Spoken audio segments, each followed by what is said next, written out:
student who has nice long hair, and I'm going to prepare her for her hairstyle for the Indian classical dance Kathak style performance.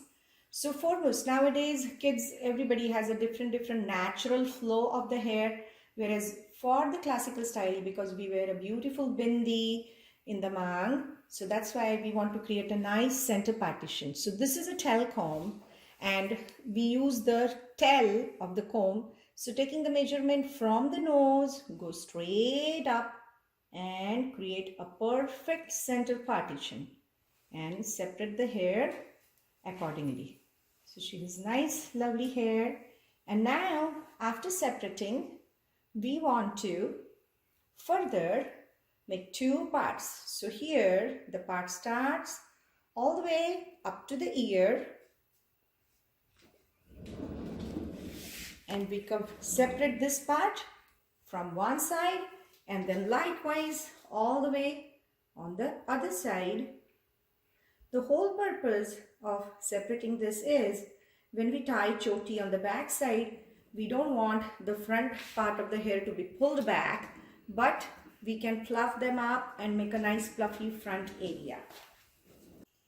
Okay, typically when the remaining half of the backside hair where we're taking, we want to tie them right in front of the neck. We don't want to take and make a high pony, because we want the gajra to set there, and it sets very beautifully right near the neck in a traditional style of hair. So we take her hair all the way down near the neck, and if you want this hairstyle really to stay how much ever fast she dances, so a black cord, just a cotton thread, is the best way to tie the hair. You can also use a rubber band, but we don't know the density, or the rubber band may go loose. It may end up breaking her hair. So a black cord, maybe even a little thicker than this, is better. So here I have tied her hair with this black cord, and I'm making sure that it is nicely tight and well tied with 2-3 knots, and then maybe a bow, so it will help me to open once she's done with her performance. And now with her remaining hair, I'm going to start tying the choti. Typically we want the choti to come all the way down, so when she wears a waist belt, that time her choti can be nicely tucked inside the waist belt, and that is when we will be using the paranda. It is always good to have one uniform black paranda in a traditional classical style. So now I'm going to make it further tight and then start making the braid. So now make sure that the choti that you're doing, typically here they call it a braid. Braid means khane ka braid nahi, but that's what they call to a choti. But while tying the choti, tie it really tight, really tight. Okay, especially in the silky hair, it can, become loose very quickly. So make it really very tight. And then, because based on the length of her hair, I'm going to attach the paranda. And so here comes the paranda. So this is the paranda that we are going to attach. So the lower reshim gucha is also black, and it's not any other color. So that maintains the aesthetics of a classical dance hairstyle. So I'm taking it slightly up. So these are the 3 parts. So all these 3 parts I'm going to match with her hair. So the center goes back, and then all the 3 parts exactly merge with the 3 parts of her choti. And then I again start tying it super tight. So the choti which is tied is nice and tight. And as you can see that after a while, the width of the paranda threads will maintain a nice choti that will continue down. Same small piece of thread, or we can use a black rubber band like this to tightly tie the end of the paranda. So the choti nicely finishes, and the gucha of the paranda stays nicely together, and it won't go loose. Make sure even the rubber band you put in is nice and tight. Now we have to address to this tiny hair which has come out. So we want to make sure that also blends nicely, and with her dances it does not come out. As you see, all these tiny hair which are coming out, especially, I mean, those who may be having the step cut and all that, you may see hair coming out from all the places. So for them, we use a Juda net. What we do is take the Juda net and wrap it all around the choti. So that completely locks up all the tiny hair and stops it from coming out.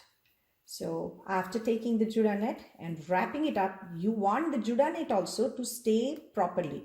So see, I have used exactly the point from where the paranda started till all the point till the small hair were coming out, and typically where her hair ended and when only paranda started. So we want to cover all that area.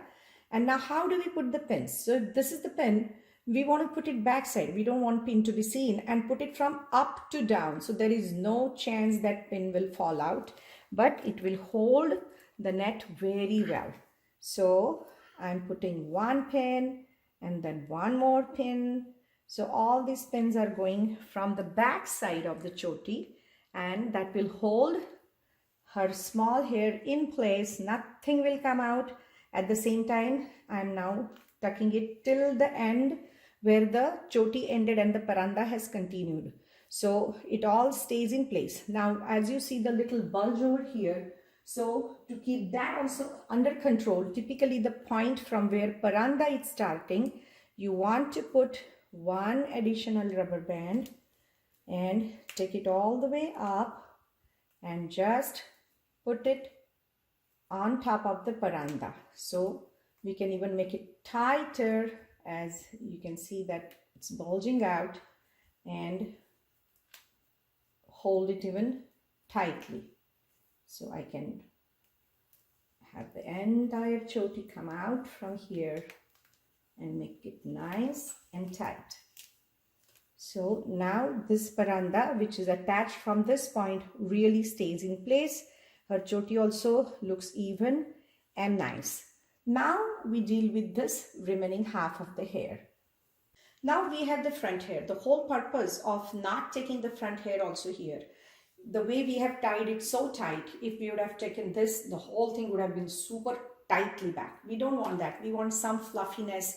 So the hairline creates a nice border to the face and enhances the face.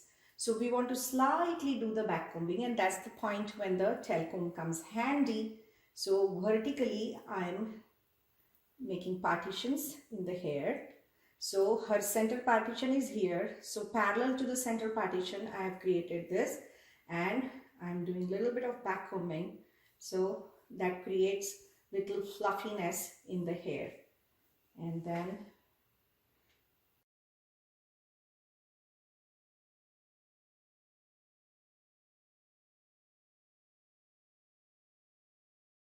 now the upper part, I just blend it nicely.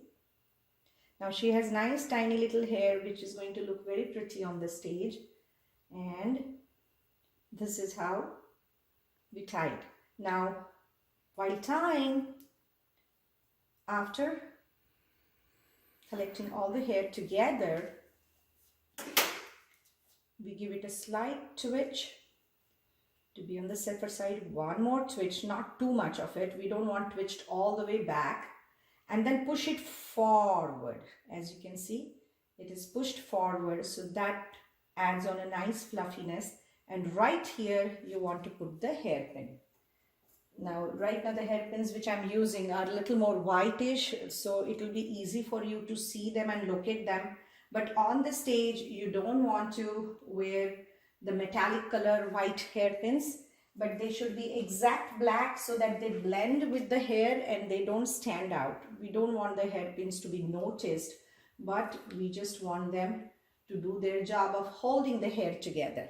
Now 2 hairpins up, and we want 1 hairpin from upside down, which will put a perfect lock, and this won't come out. Then this further goes back here, and then we want to again lock that part by putting a hairpin here going up.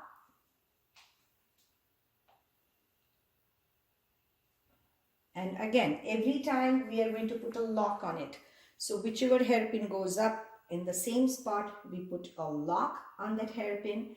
And now I'm wrapping this around her ponytail and again locking the end.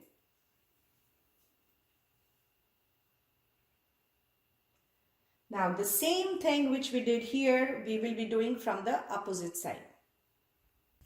So as you can see that I have locked all the hair all the way down up to, but still the tail end of the small hair which have come here are still sticking out, and we want to make sure that we cover it all. So I want to roll this up, tuck it in the hair, and again put another Judah knit on top of it so that her small hair are not sticking out and making it look messy. So here goes one more Judah knit, and now I'm going to pin it up so it stays in place. And not only pin it up, sometimes a Judah pin is also a good idea to put it up.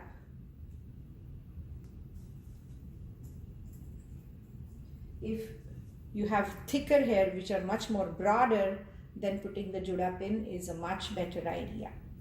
And the best way to cover this whole thing now is the gajra. So many pins that we have put, here comes our specially made gajra. So it has elasticity. So all I do is put it from below and take it all the way up and put it up. So the gajra sits nice, it's slightly vertical, and then gajra also we are going to put pins and not rely on the grip of the elastic. So I'm slightly separating here the flowers here and putting a pin across. So pin stays in and gajra is also in place. So typically these are the two places where you want to put the pins to keep gajra in place.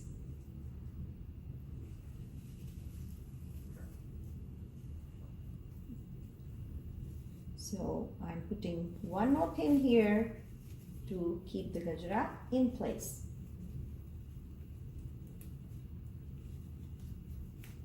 And there you go. So this is how a proper choti is made. So to keep the even height, you can use the tail comb and we can rise the height of the back combing. So we can rise it higher as much as we want, so it stays nice and up. Typically, I would not recommend to use a hairspray because that can turn your hair whitish. So instead of hairspray, you can use just plain water or take just a drop of hair setting gel, mix that with water and then take it on your hand. So just wet hands with just a drop of gel and just touch it, and that's that, and she's all good to go. So all the tiny hairs which are around, which might be seen, it's all set in place. She has this lovely side locks which we want to use it and give it a nice tone. You can also use the gel and roll it up and then keep it with the hairpin tucked in, and then it will set in nicely round. So just with the gel also you can give it a nice curl. So this is our hairstyle for the Kathak dance, and then from here we will be putting the mantika, and that's how we will be done. Typically for the little kids who are mostly not going to perform for a very long time but for a short period, and if the makeup is not going to stay on their face for hours and hours, I wouldn't mind going for liquid foundation. You can always go to the makeup stores and make sure that you find the accurate shade which goes perfect with the skin. So here we have this shade which goes perfect with this little one's skin.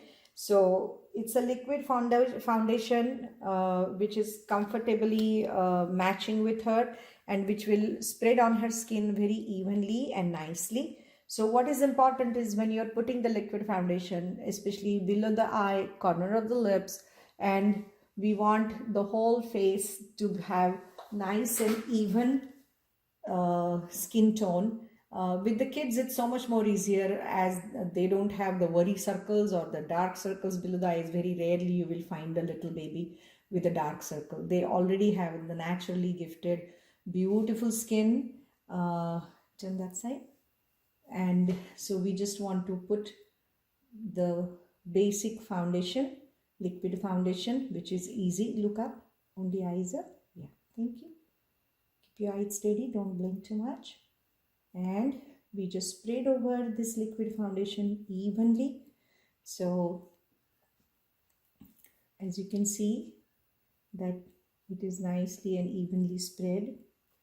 The detail makeup typically applies to those who are solo performers and those who are going to perform, close your eyes, are going to perform for a very long period of time.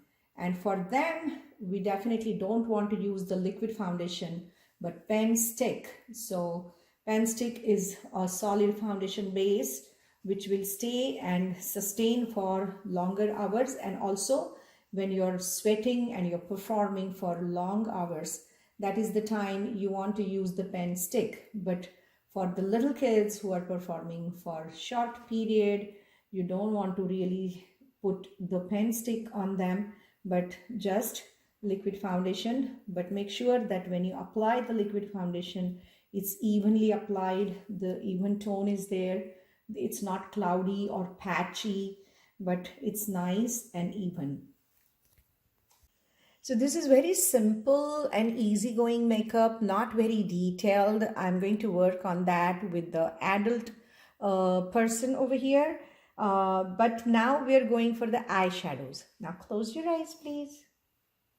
And so now we have even tone on the skin, and now I'm applying a natural brown shade at the center of her eyelid.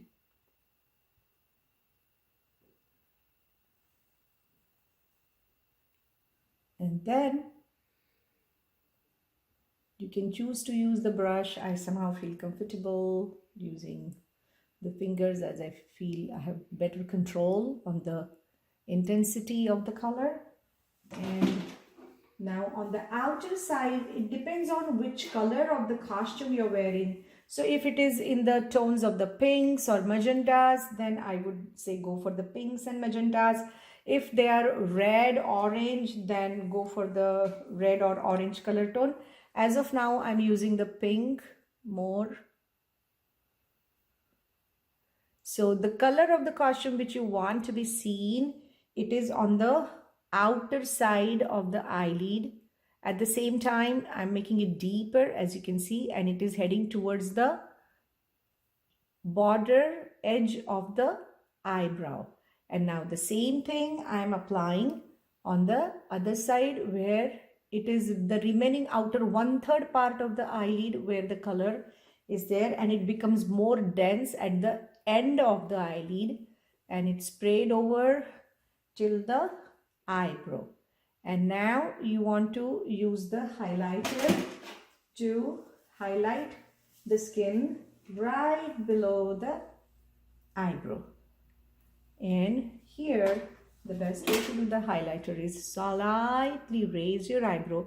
It is the edge where the arch is there, that's where you want to put it, and then make it lighter in the inside.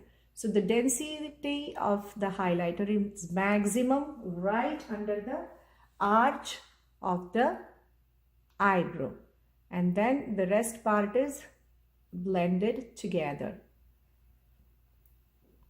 And now what you want to do is, the first thing is first brush up the eyebrows, because there can be some slight powder of the eyeshadow might have gone. So I'm using just the eyebrow brush to brush up the eyebrows.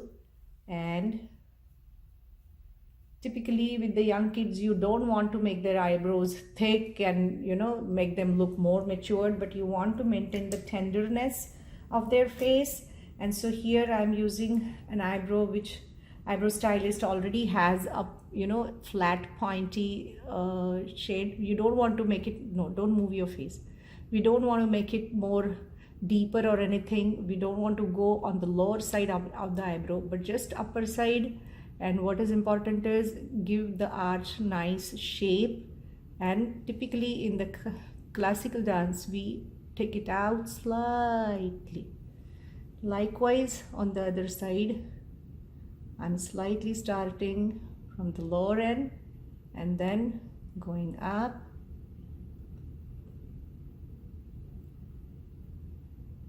So you don't want to make their eyebrows more thick or exceptionally dark or anything, but just let it look natural and then brush it up.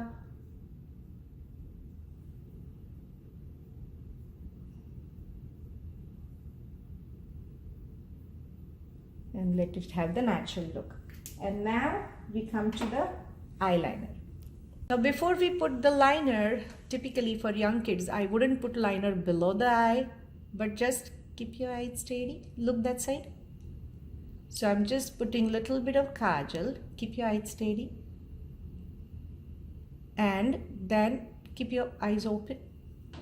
I'm just going to spread that out. So typically below the eye, you don't want to put eyeliner. Yeah, now keep your eyes there. Yeah, and you just want to put a little bit of kajal at the edge. So I'm not, no, keep your eyes open. So I'm not putting kajal in the inside of her eye, but just in the second half part of the eye, and then just pulling the edges out. So they kind of fade out. Likewise, as you can see, they kind of fade out here. Okay, now you can look straight. And now on the top of the eyelid, we will put eyeliner. Got it. So I'm using cake liner now right here. So this is quick and easy. You do get the waterproof liners. So that's what we can go with. So as you can see, the center part of the eyelid is where it is more thicker, and then I'm pointing it out.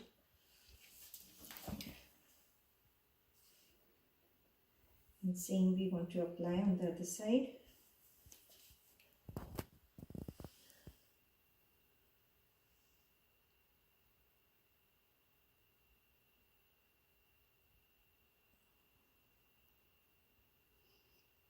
So it's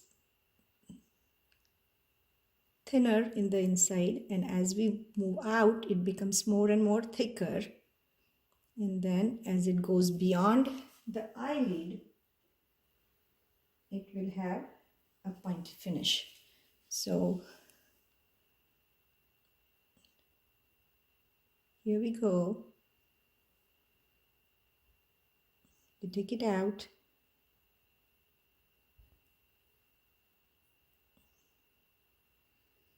As you can see, it is way beyond the... Can you slowly open your eyes? Yeah, look straight. No, don't look up. Okay, and now the lower part, look to your right, only eyes. Yeah. So now this lower side, I'm bringing it up and merging it on this side. So likewise, I'm connecting from here and taking it, merging it with her kajal line.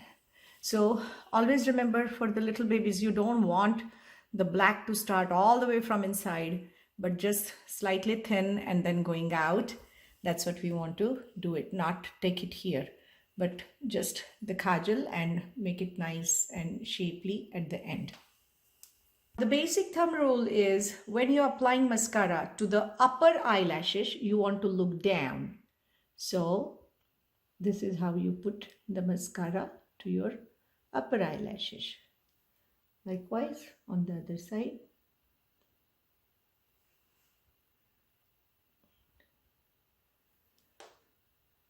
And now when you want to put, wait, keep your eyes steady. No, don't look up. Just look straight. No, look here. Yeah. Look here. Yeah.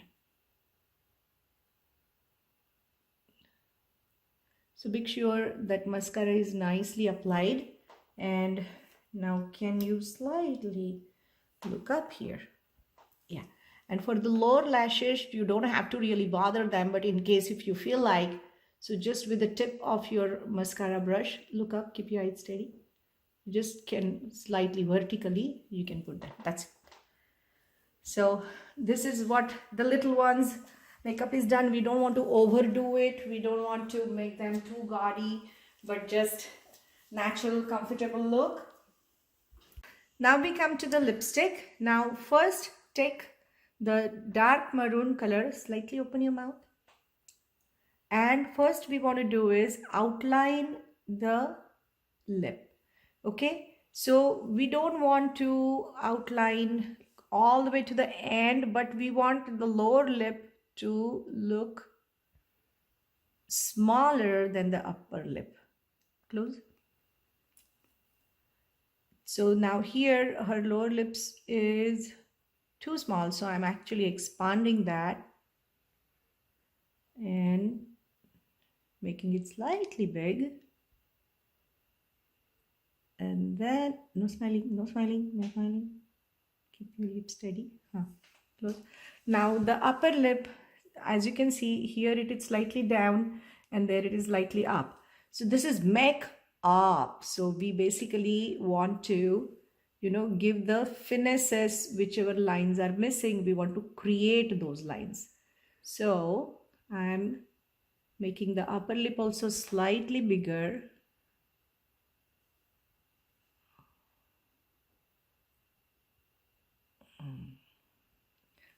Open your mouth slightly. Yeah, thanks.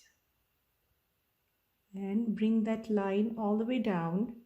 So use the maroon color not only at the border, but also the corner of the lip, the inner corner of the lip, and also most part of the upper lip too, as you can see.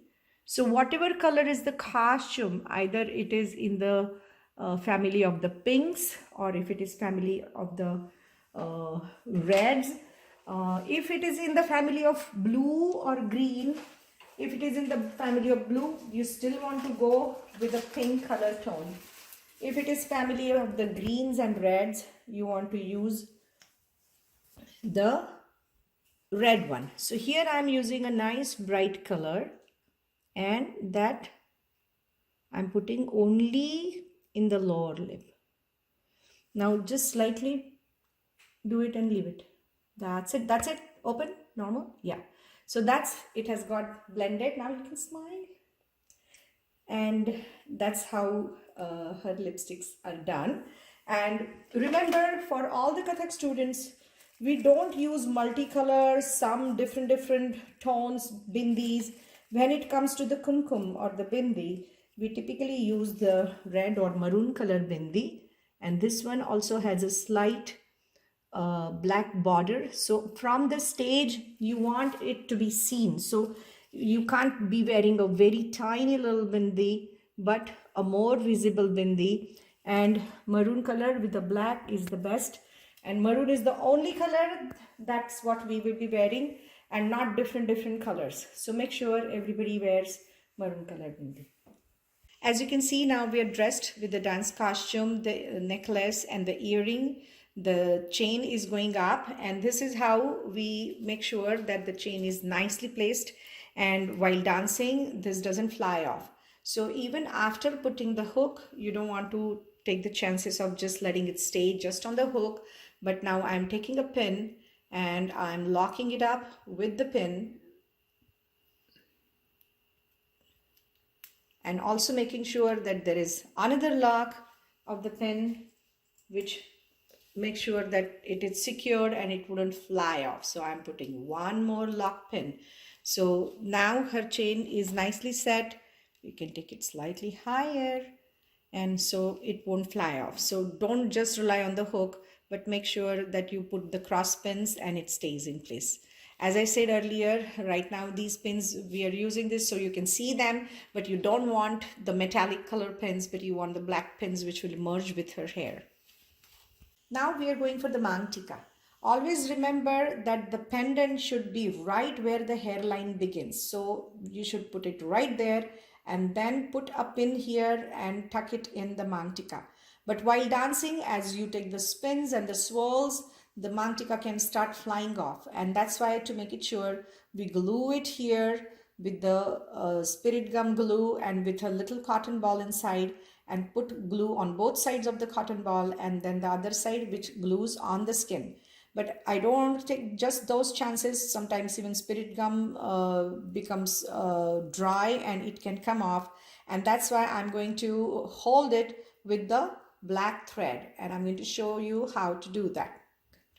This is the same black thread which we use to tie hair. And now I'm putting the same black thread. So right at the joint where the pendant is and then the chain started up. So at the joint of the pendant, I'm putting this. And I want to make sure that this is right at the center and it's equally distributed distance from both the end. It is long enough that it goes across the head and goes down below the gajra. So I'm now going to make a knot of this. So knot sits on the back side of the bindi. And now I'm going to put this bindi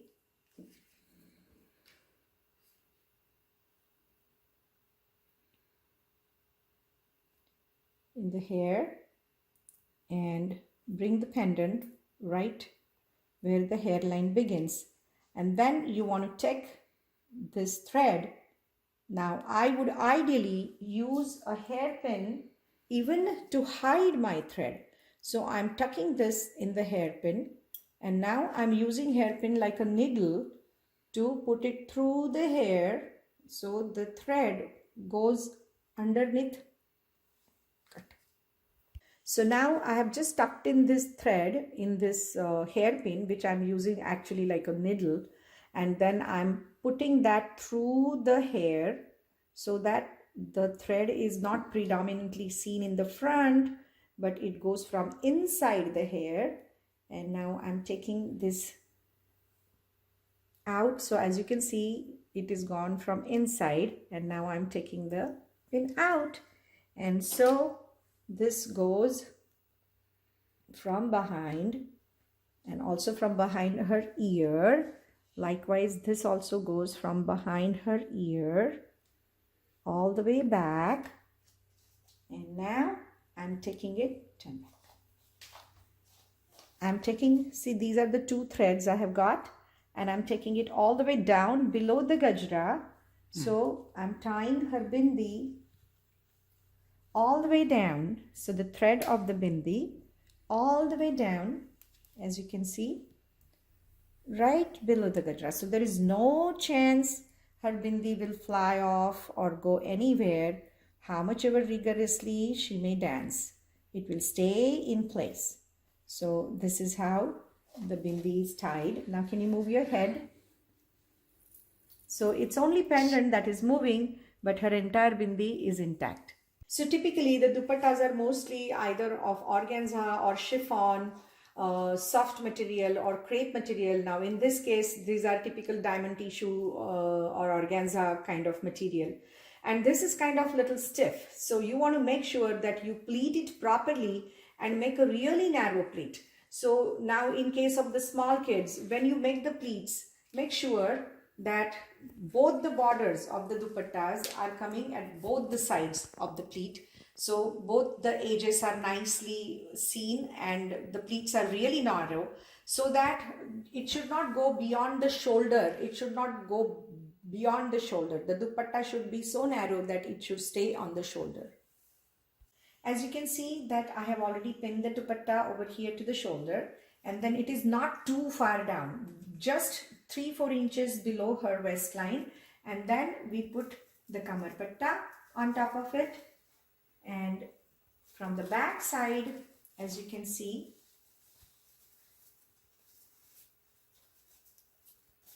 we want to first put 2 knots of the kamar patta just on the dress.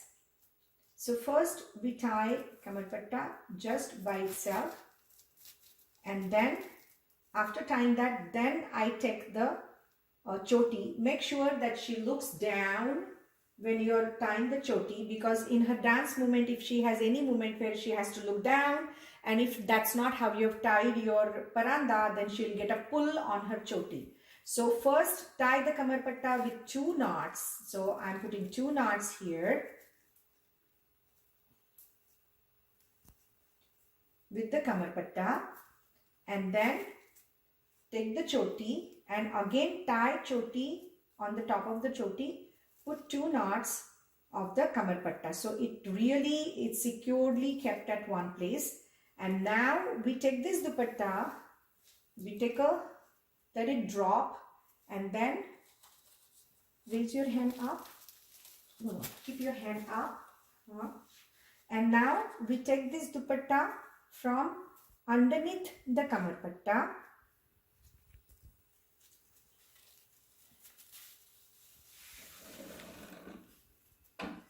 And then tuck it in. Since this dupatta is longer, I'm making it's shorter over here. So as it comes out, it is exactly underarm. That's where you want to put it.